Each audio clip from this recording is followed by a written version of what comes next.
Well, good morning. I stand before you today with one unmistakable message about Operation Epic Fury. America is winning, decisively, devastatingly, and without mercy. Under the direct command of President Trump, the War Department unleashed this operation early Saturday morning, just 4 days ago, which means we need to remember two things. First, we are only 4 days into this. Metrics are shifting, dust is settling, and more forces are arriving. It's very early, and as President Trump has said, we will take all the time we need to make sure that we succeed. Second, we are only 4 days into this, and the results have been incredible. Historic, really. Only the United States of America could lead this, only us.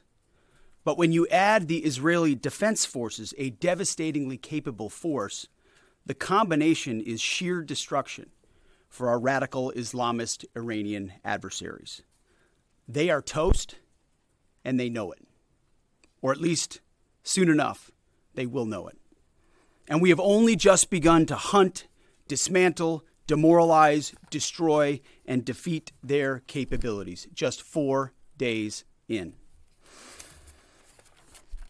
Starting last night and to be completed in a few days, in under a week, the two most powerful air forces in the world will have complete control of Iranian skies, uncontested airspace. I hope all the folks watching understand what uncontested airspace and complete control means.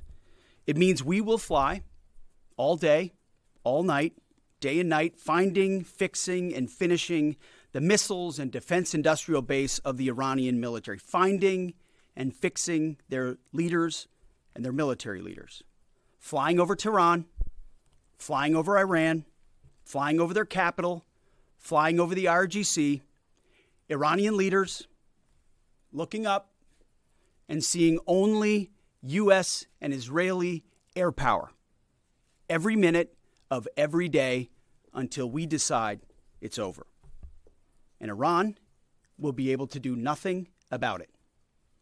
B-2s, B-52s, B-1s, Predator drones, fighters, controlling the skies, picking targets. Death and destruction from the sky all day long. We're playing for keeps. Our warfighters have maximum authorities granted personally by the president and yours truly. Our rules of engagement are bold, precise, and designed to unleash American power, not shackle it. This was never meant to be a fair fight, and it is not a fair fight. We are punching them while they're down, which is exactly how it should be. Thus far, Operation Epic Fury has delivered twice the air power of shock and awe of Iraq in 2003, minus Paul Bremer and the nation building. The campaign has 7 times the intensity of Israel's previous operations against Iran during the 12-day war. 7 times. And as President Trump said, more and larger waves are coming. We are just getting started. We are accelerating, not decelerating. Iran's capabilities are evaporating by the hour, while American strength grows fiercer, smarter, and utterly dominant. More bombers and more fighters are arriving just today. And now, with complete control of the skies, we will be using 500-pound, 1,000-pound, and 2,000-pound GPS and laser-guided precision gravity bombs, of which we have a nearly unlimited stockpile. We used more exquisite standoff munitions at the start, but no longer need to. Our stockpiles of those, as well as Patriots, remains extremely strong. The enemy can no longer shoot the volume of missiles they once did, not even close. And the chairman will lay out some of those percentages. So our air defenses and that of our allies have plenty of runway. We can sustain this fight easily for as long as we need to. And as I said yesterday, we set the terms. Now, you may not see much of it because the IRGC shut off the internet to the entirety of the country. They blind their people on purpose, just like they kill their own on purpose. Much was made of the volume of missiles Iran was able to shoot in the first few days. And sadly, as we projected, a few got through and killed 6 of our best, who will hopefully arrive home soon. We will avenge them, no doubt. But I liken Iran's predicament to a football team who scripted the first 20 plays of a game. The team knew what plays to run because their first few drives were scripted. But now that the game has started and the blitz is on, they don't know what plays to call, let alone how to get in the huddle and call those plays. Iran's senior leaders are dead. The so-called governing council that might have selected a successor, dead, missing, or cowering in bunkers, too terrified to even occupy the same room. Senior generals, mid-level officers, enlisted ranks, they can't talk or communicate, let alone mount a coordinated and sustained offensive. That's not great for morale. The Iranian Air Force is no more, built for 1996, destroyed in 2026. The Iranian Navy rests at the bottom of the Persian Gulf. Combat ineffective, decimated, destroyed, defeated, pick your adjective. In fact, last night, we sunk their prize ship, the Soleimani. Looks like POTUS got him twice. Their Navy, not a factor. Pick your adjective, it is no more. In fact, yesterday, in the Indian Ocean, and we'll play it on the screen there, an American submarine sunk an Iranian warship that thought it was safe in international waters. Instead, it was sunk by a torpedo. Quiet death. The first sinking of an enemy ship by a torpedo since World War II. Like in that war, back when we were still the War Department, we are fighting to win. Also, yesterday, the leader of the unit who attempted to assassinate President Trump has been hunted down and killed. Iran tried to kill President Trump, and President Trump got the last laugh. Now, this is not a mission accomplished situation. This is simply a reality check. The combination of U.S. and Israeli intelligence and combat power will control Iran, and will control it soon. Sure, Iran will still be able to shoot some missiles and still be able to launch one-way attack drones at civilian targets, and their proxies will attempt to attack our embassies, bases, and soft targets. They are terrorists, after all, and they need to target civilians because they can't fight toe-to-toe. But we will find them, and we will kill them. This is what the fake news misses. We've taken control of Iran's airspace and waterways without boots on the ground. We control their fate. But when a few drones get through or tragic things happen, it's front page news. I get it. The press only wants to make the president look bad, but try for once to report the reality. The terms of this war will be set by us at every step. As I said Monday, the mission is laser focused. Obliterate Iran's missiles and drones and facilities that produce them, annihilate its navy and critical security infrastructure, and sever their pathway to nuclear weapons. Iran will never possess a nuclear bomb, not on our watch, not ever. And this is why President Trump's moral clarity on Iran today is so vital. Unlike the past, where vague red lines and endless negotiations let Iran fund terror and inch ever so slightly toward a bomb, this president sees the threat plainly and acts decisively. No more half measures, especially when Iran is at its weakest.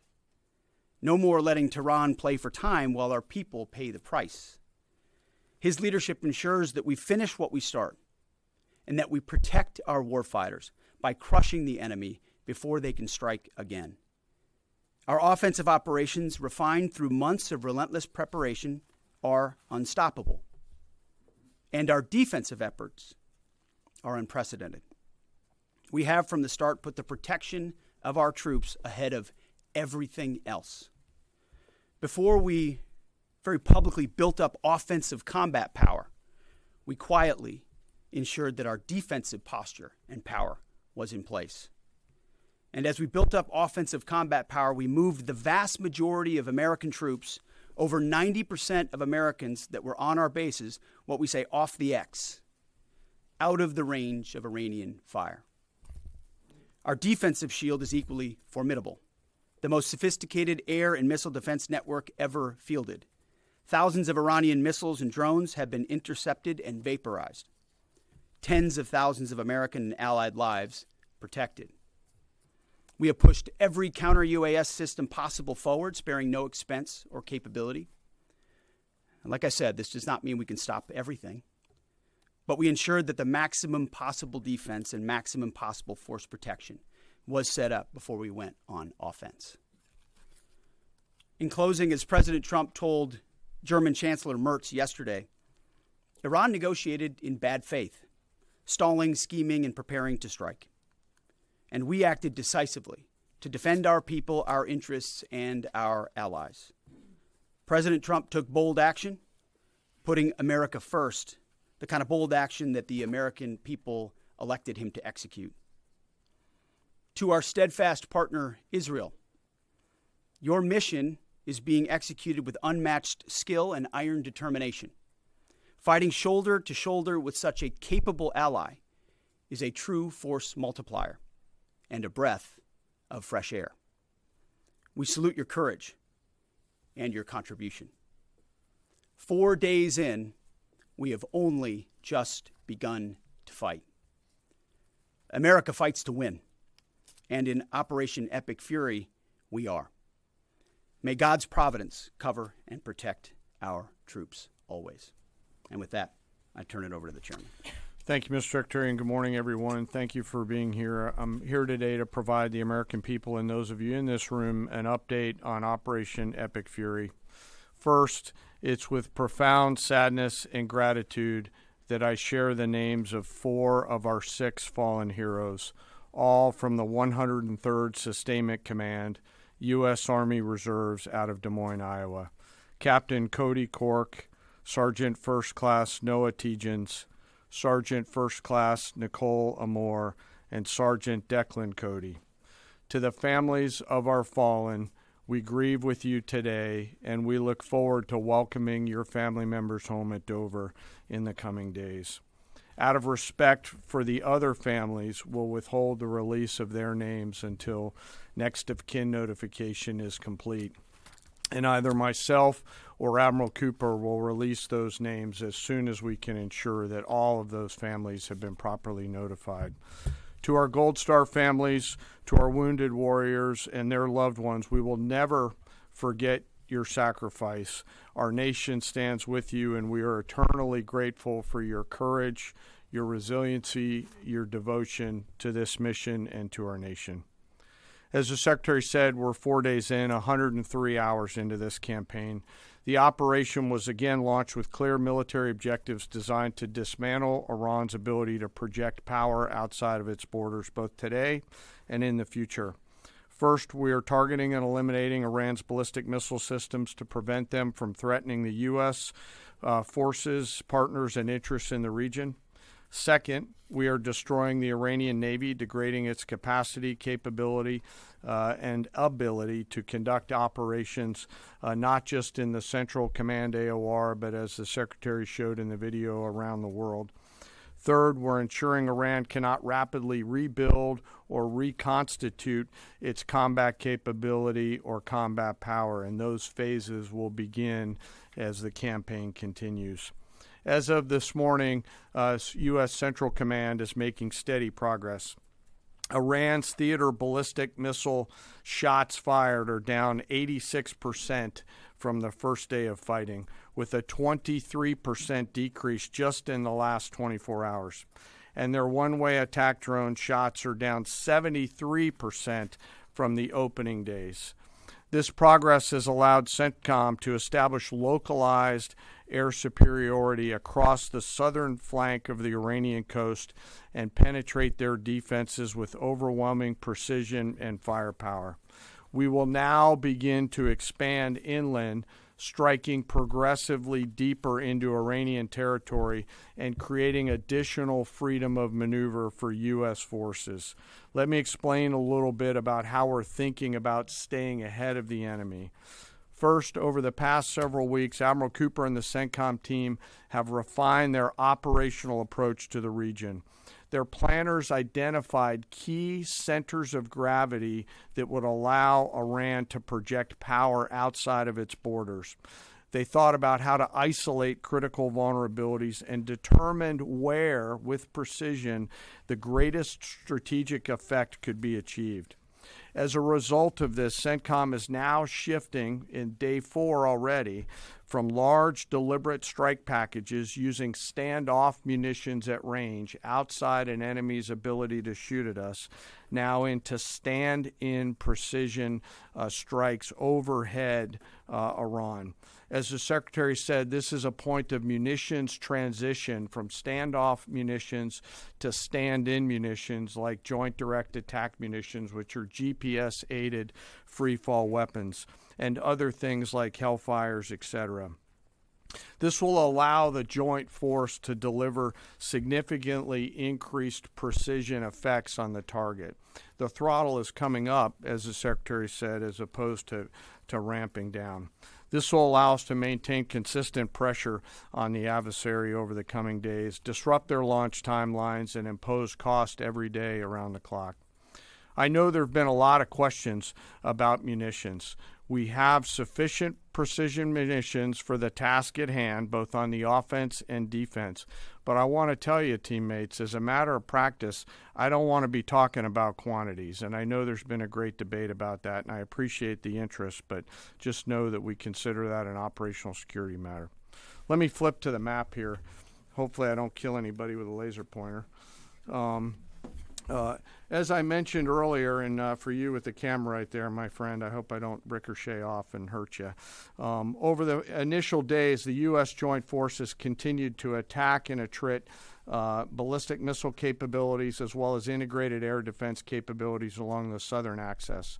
Along the northern axis, Israel and the Israeli Air Force has predominantly been working integrated air defense targets along the northern flank, as well as medium-range ballistic missile capability as well. From the sea, the USS Ford has continued to project combat power here, as well as the bomber pulses that we talked about in the opening days of this briefing. Along the southern axis, the USS Abraham Lincoln Strike Group has continued to provide pressure from the sea along the southeastern side of the coast and has been attritting naval capability all along the strait and up into the Arabian Gulf at a size and scale sufficiently to address the targets required. To date, we've hit over 2,000 targets, as Admiral Cooper said in his video last night. We've destroyed more than 20 Iranian naval vessels, including, in addition to the frigate outside of the area, one submarine, and effectively neutralized at this point in time Iran's major naval presence in theater out there. As the Secretary showed the video, for the first time since 1945, a United States Navy fast attack submarine has sunk an enemy combatant ship using a single Mark 48 torpedo to achieve immediate effect, sending the warship to the bottom of the sea. I want to remind everybody that this is an incredible demonstration of America's global reach. To hunt, find, and kill an out-of-area deployer is something that only the United States can do at this type of scale. Over the next 24 to 48 hours, CENTCOM will continue to strike infrastructure and naval capability, and will continue to assess our progress against the military objectives. It does take time for us to collect that information and to assess en route. Much of our intelligence, surveillance, and reconnaissance capability is currently hunting and killing ballistic missile launchers and one-way attack capability. We're precise in that assessment, and we call balls and strikes in that assessment. We take that matter seriously. Iran, on the other hand, has been indiscriminate and more imprecise in their attacks. They've fired more than 500 ballistic missiles and more than 2,000 drones, striking innocent civilian targets throughout the region. Our partners are answering the call to defend themselves right alongside us. Jordan, Bahrain, Saudi Arabia, the UAE, Qatar, and Kuwait are all defending their people with their own combat capability, with precision and restraint. Jordanian air defense crews recently intercepted a cluster of Iranian one-way attack drones headed to Amman. Bahrain's air defense forces shot down an inbound drone approaching Manama's maritime infrastructure, protecting both their population and critical shipping lanes. Saudi Patriot batteries stopped a salvo of ballistic missiles aimed at energy facilities near Dhahran. The UAE neutralized multiple drones targeting Abu Dhabi's industrial zone, demonstrating speed and precision. And Qatari fighters for the first time have shot down 2 Iranian bombers that were en route to their location. Together, these nations are helping to defend themselves and project power as required against the enemy. We're 100 hours in. It's still very early, as the Secretary said, but the balance is shifting. We've always got to remember that these operations are complex, dangerous, and far from over.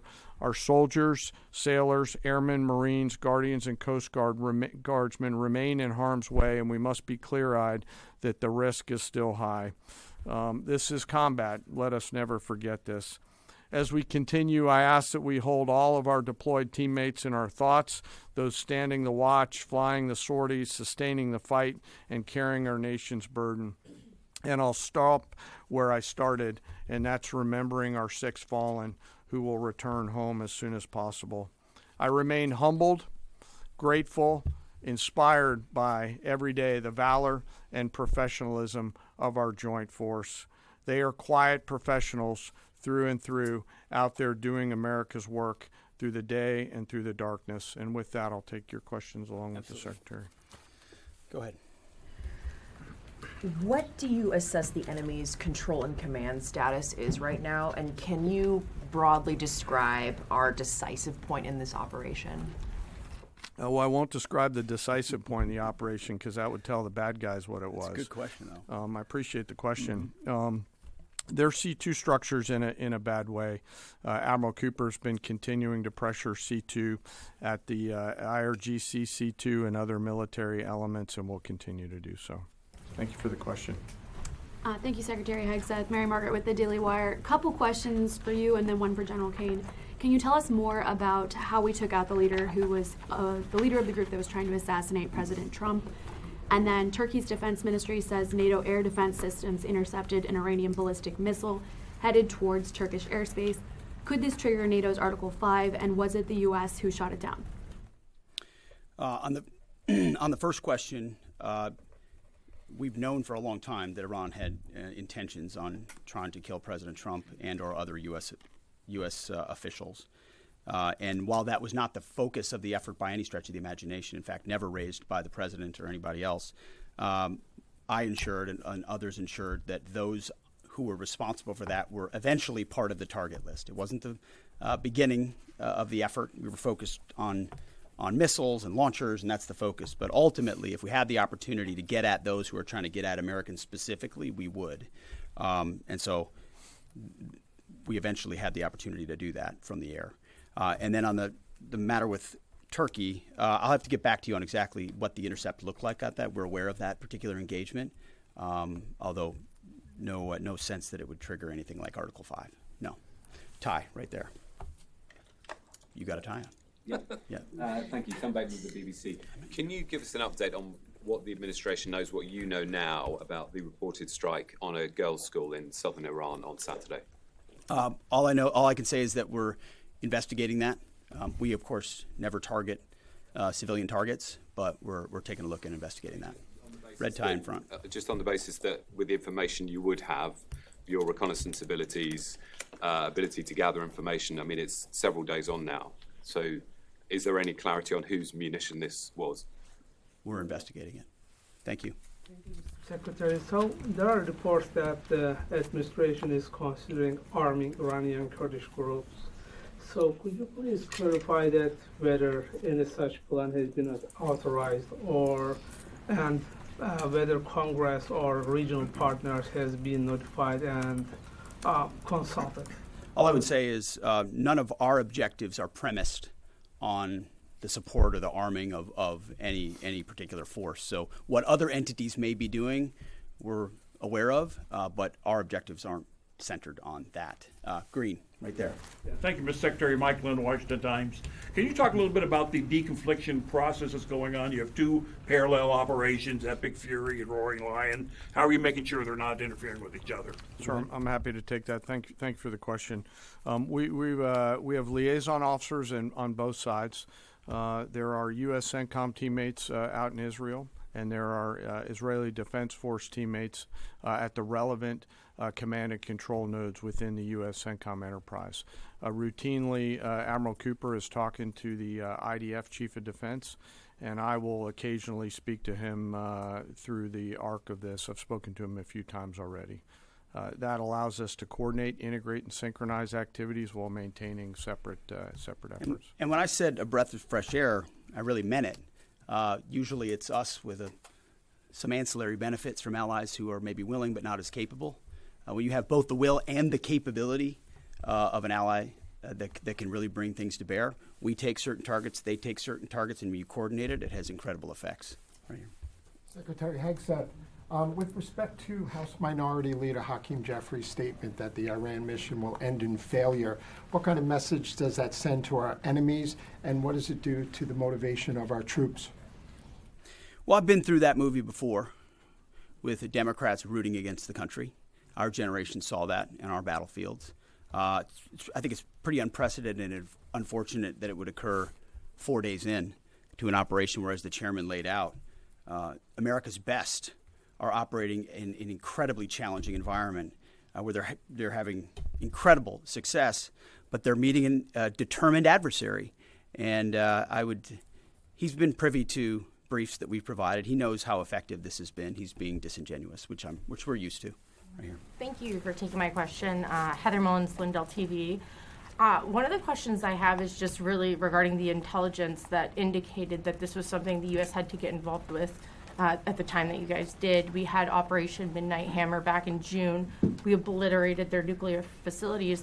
What was the intelligence that suggested that somehow they became a threat once again that required us to get involved with Operation Epic Fury? I appreciate the question. The evidence in front of us since the 12-day war was that Iran had no intention of actually negotiating a nuclear deal that truly meant they did not have a pathway to the nuclear bomb. And they had a moment. Jared Kushner and Steve Witkoff, two of the best negotiators in the world, poured into that negotiation, giving them every single possible opportunity to release that ambition, and they didn't. And the intelligence that we saw they didn't intend to do it in good faith, that they had the intentions eventually to get to a place where they could have a conventional shield to block their nuclear capabilities, as I talked about yesterday. So I would separate the what from the when a little bit. The what is they've been killing Americans for 47 years. They have thousands of missiles pointed at us. They have ongoing nuclear ambitions, and they're at the weakest they've ever been. So the when became, in a particular, hey, what makes the most sense to do this to ensure that the narrow objectives we have of ensuring they never have a nuclear weapon have a maximum effect? Yes, right here. Thank you, Secretary Hegseth. I had two questions. First, what is your message to Iran's allies, namely Russia and China, who have called for an immediate end to hostilities? I don't have a message for them, and they're not really a factor here. And our issue is not with them. It's with the nuclear ambitions of Iran. Absolutely. And are any so-called fully autonomous weapons or other AI tools being used in Operation Epic Fury? We've got a lot of autonomous systems or systems that drones and others incorporated with smart AI aspects to them, but a lot of which I can't talk about here. Yeah. Yellow, right there. Yes, ma'am. Thank you very much, Mr. Secretary. As you know, China is accusing the United States of invading in Iran, a sovereign nation, and North Korea, which cooperates with Iran on nuclear development, has declared its commitment to protecting Iran. What is the United States' strategic response to this? And I have a second one. How many allies join with the United States to fighting against Iran? Do you have any numbers? Well, I think what you're seeing right now is a response in the region to the belligerence of Iran and the willingness of them to target civilian airports, civilian hotels, civilian locations, civilian oil infrastructure of their Gulf neighbors who would have preferred not to be in conflict, didn't want to, but now realize that this is something that has to be dealt with. So whether it's UAE or Qatar or Bahrain or Kuwait or Saudi, on different levels, they're reaching out to us, whether they're going on offense, which they are, whether they're giving us additional access basing and overflight. We're working very closely and collaborating with them. Also on air defenses. The air defense capabilities of those countries are significant, and when combined with ours and we coordinate, it brings simplicity to the shot doctrine, so we make sure we're using less munitions but being more effective with what we shoot at. And as it pertains to other countries, I'll sort of give the same question. They don't really bear on the case of Iran. We're going to deal with Iran's nuclear ambitions, and that'll send plenty of signals in the process. Right there. Purple. Are you going to help get Americans out of the region? The military going to help? Secretary. I have two questions. One question for you and the other question for Mr. Chairman.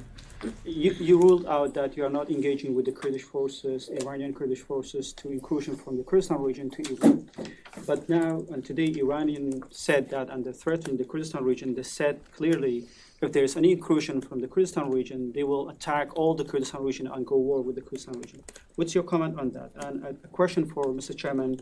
Given comments that the U.S. forces might be deployed if necessary, under what specific conditions would you determine that deploying U.S. boots on the ground is necessary, and how would such a decision support and advance your stated strategic goals? Well, I'm not going to comment on U.S. boots on the ground. I think that's a question for policymakers, and I don't make policy. I execute policy. I will say on the question in the back corner about helping Americans get out, first, it's a great opportunity to encourage everybody in the region to go to the State Department and register. Secretary Rubio's been trying to get that word out, and I'd ask you to help us with that, to have folks register. We've also opened up space available seats as C-17s and other airplanes come in to try to help folks get out. But that's really a State Department matter. But to answer your question, that's what we've been doing. Absolutely. Last question right here. Secretary Hegseth, thank you. Reagan Reese with the Daily Caller. You touched on this in your opening remarks, but I'm hoping you could expand on it a bit. It's been reported that Iran might be trying to outlast our ability to intercept their missiles. It sounds like you guys are saying they don't have the ability to do so. Is that the case? Can they outlast us in their ability to do that? Iran cannot outlast us. We're going to ensure through violence of action and our offensive capabilities and our defensive capabilities, as I said, that we set the tone and the tempo of this fight. That's why stories and speculation about different things that try to make it look like we're limited in what we can do. The only limits we have in this is President Trump's desire to achieve specific effects on behalf of the American people. And that's why we don't talk about, you can say 4 weeks, but it could be 6, it could be 8, it could be 3. Ultimately, we set the pace and the tempo. The enemy is off balance, and we're going to keep them off balance. And we know their ability to shoot versus our ability to defend. That difference gets wider and wider every day. Our defense gets better, their offense capabilities diminish. As we are going into ammunitions that we, as we said, have tens of thousands of and can drop unlimited supplies on with even more effects than the standoff emissions we have now, which is why when we say the throttle's going up, the throttle's going up, and it's going to stay on high. Thank you all very much. Appreciate it.